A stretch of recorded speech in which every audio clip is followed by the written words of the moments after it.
They use taiko as a vehicle to promote leadership, creativity, and respect for all. And please give them a really, really warm welcome.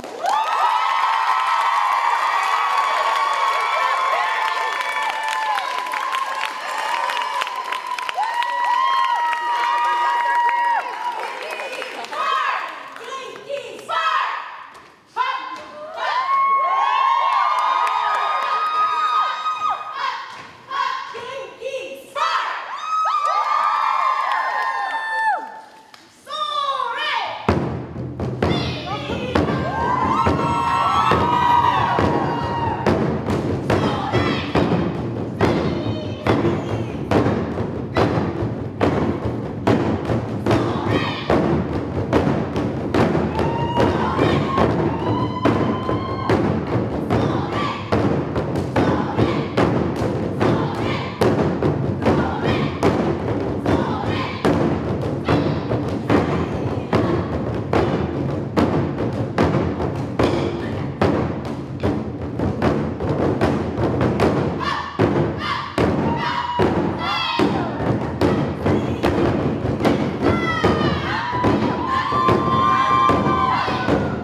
Genki Spark from Boston.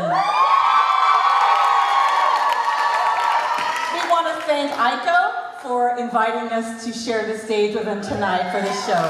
Thank you, Aiko. Genki Spark is a pan-Asian, intergenerational, kick-ass group of Asian women taiko players. arts and advocacy, and we use the taiko drum in order to build community. Do you know what Genki means? You guys do. I heard happy, healthy, full of life. Are you feeling Genki tonight? All right, let's test this. All right. I'm going to say Genki. You guys are going to say Spark. All right? All right. So my sisters are going to help you. Ready? Genki! Spark! Genki! Spark! Genki! Spark! Genki! Spark! Not bad, not bad. I think it's pretty good. You must excuse my sisters here because they need to set up for our next piece. So sisters.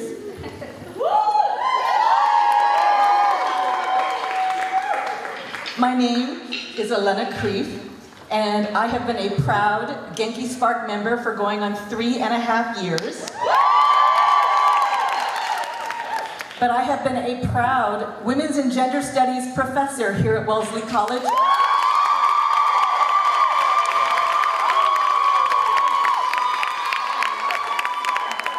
For 25 years.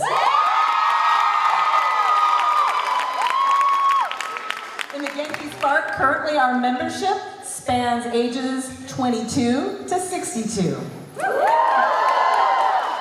In the past, we've had members as young as 14 and as old as 78. I have a little taiko trivia for you. In Japan, there are some 8,000 taiko groups.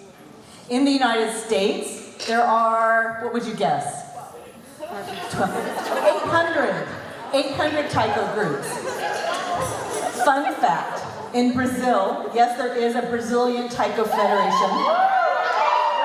In Brazil, there are something like, and this is probably low count, 150 taiko groups. And 60% of the Brazilian taiko players are women. How many all Asian women taiko groups do you think there are in North America? There are 2. There's Ragin' Asian Women, RA. They are from Toronto, and when they come through Boston, go see them, or better yet, go to Toronto in December to see their concert, because they are amazing. Fierce, fierce women warriors. And then there is us, Genki Spark. We are very, very pleased tonight to share with you a newly reworked spoken word piece. It was originally written by Monique Morimoto, one of our Genki alums, and it honors both her father, who is featured in the slides, and it's a story based on Monique's growing up experience. We've reworked it for you guys, so I hope that you will all join me in reflecting on these stories of rebels with a cause.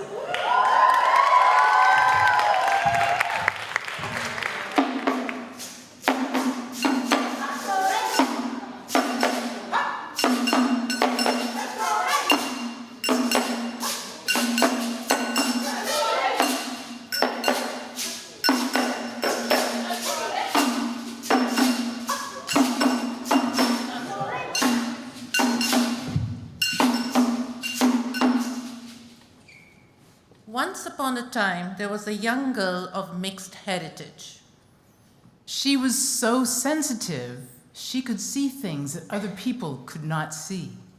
She noticed how people rejected or patronized her Japanese American dad. She'd watch him buff himself up and be extra nice to try to win people over. She felt sad and ashamed and wished he was as tall as her white friends' dads, so everyone would know how proud and strong he was. After all, he was a World War II veteran and member of the 442nd Regimental Combat Team.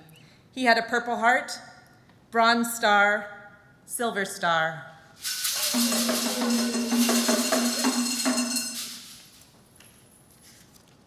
The girl's well-meaning French-Canadian mother told her, "You're going to be seen as the model minority, so people will have high expectations for you."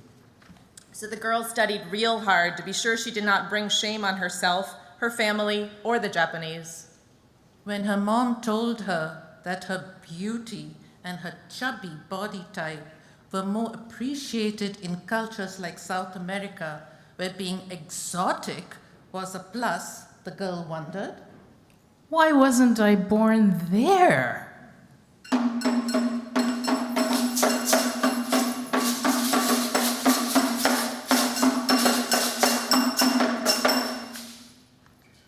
One day in 1970, the girl's teachers told everyone in her 9th grade world history class, Girls, we are so lucky to have an Oriental in the school.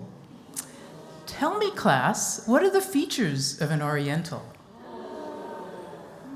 the girl refused to cry as her classmates called out. Slanted eyes, Yellow skin, black hair, buck teeth, slanted eyes, yellow skin, black hair, buck teeth, slanted eyes, yellow skin. black hair, buck teeth. The girl stuffed down her shame and returned to school the next day, vowing never Never. Never to be seen like that again. Her challenge? finding her way through her deep pain alone. Our challenge. Reminding her that she was never Never. Never. alone. Her triumph. Becoming a champion for forgiveness and the truth that every Every living being is sacred. our triumph. Remembering that she grew up to be a kick-ass, half Japanese, French Canadian American. Drummer, healer, horsewoman. Who claims her place alongside other Japanese American girls who grew up to be Rebels with a cause. Like Yuri Kochiyama. Who came of age in the internment camps and became a warrior in Harlem. Fighting for black liberation, the anti-war movement, and the Asian American movement. with a little help from her friend Malcolm X. And then there's Mitsue Endo. Many have heard of Gordon Hirabayashi, Fred Korematsu, and Minoru Yasui, 3 brave men who stood up to the United States government and fought back against their internment. They lost. Most people don't know that Mitsue Endo was the only Japanese American woman to sue the US government for sending her to the camps. She won.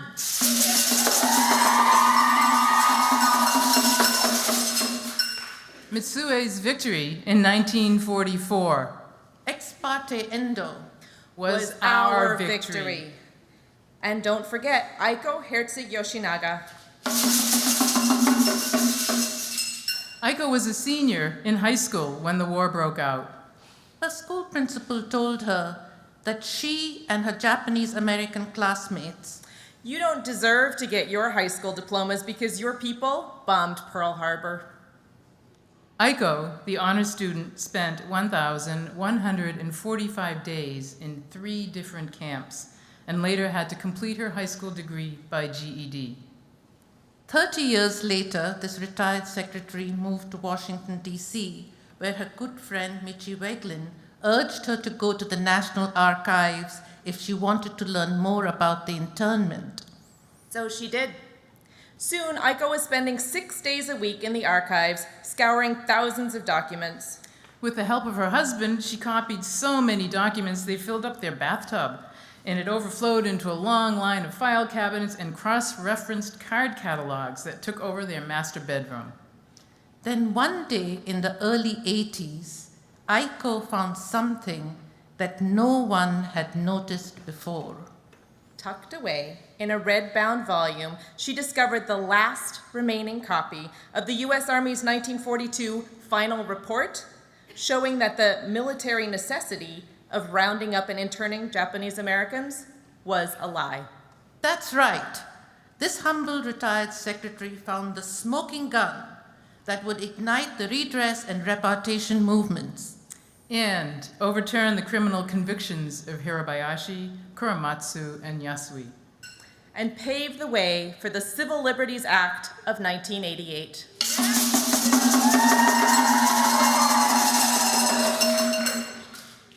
When the Los Angeles Times interviewed her, Aiko shrugged.